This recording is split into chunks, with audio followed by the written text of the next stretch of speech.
Well, let's ask you, what do you think to that? Well, it's just laughable. It just isn't. It has nothing to do with the issue, does it? You're not going to persuade anybody to come or not to come to a country by TikTok, whatever it is. Why not? Because a lot of these people are getting encouraged to come because of TikTok.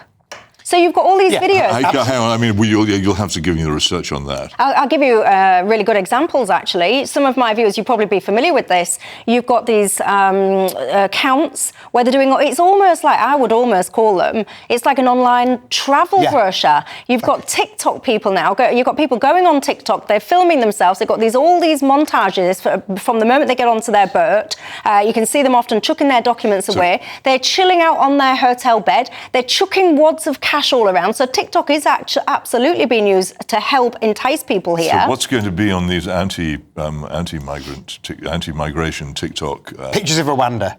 In theory, presumably. I mean, you could empty Rwanda. You could have pictures of standard British beach with the usual effluent pouring out onto it from a filthy river, I suppose. I mean, look, I think it just doesn't seem to be. In headline, it sounds daft. The impulse to travel to a richer country is a very strong impulse, which I strongly sympathise with, and I see exactly why people do it.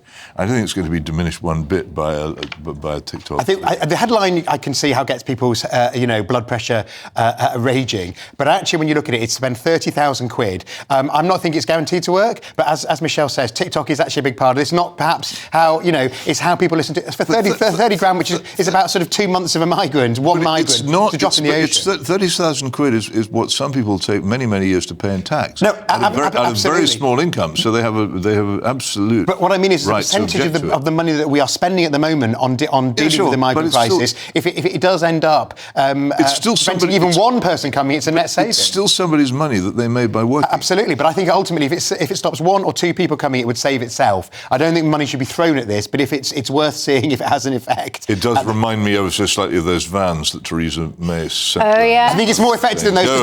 They were in the country here, not where people were coming from.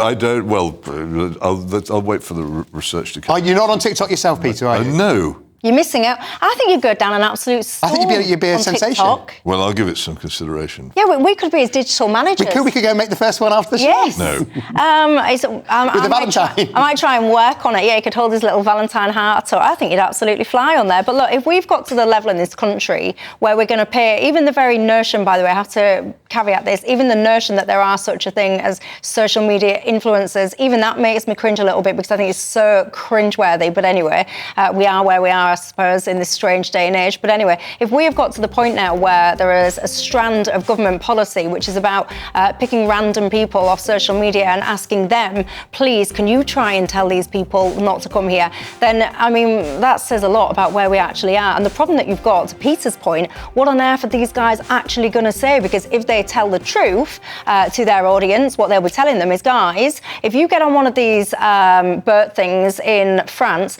you absolutely will be picked up halfway through by a charity or whoever. You'll be taken over to England. You'll be put up probably in a 4-star country estate. You'll get all of healthcare stuff. You'll have a bit of pocket money. You'll probably be able to go out actually and start delivering pizzas and working on the black market actually. So there you go. I mean, how is that going to deter absolutely anybody? So actually, if anyone's listening from the government, I do urge you actually to consider how on earth you can start making this a less attractive proposition in the first place, and perhaps that might save you a few bob on so-called social media influencers. I've got to say, that does make me cringe a little bit, that whole notion.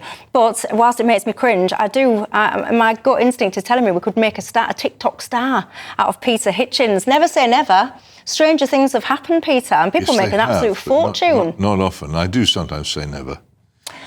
Philip says, well, to be honest, Michelle, I think TikTok would stop more boats than Rishi. Ravi says the only influencers that are making any difference are the Tories by dangling the carrot of 4-star hotels and all the rest of it.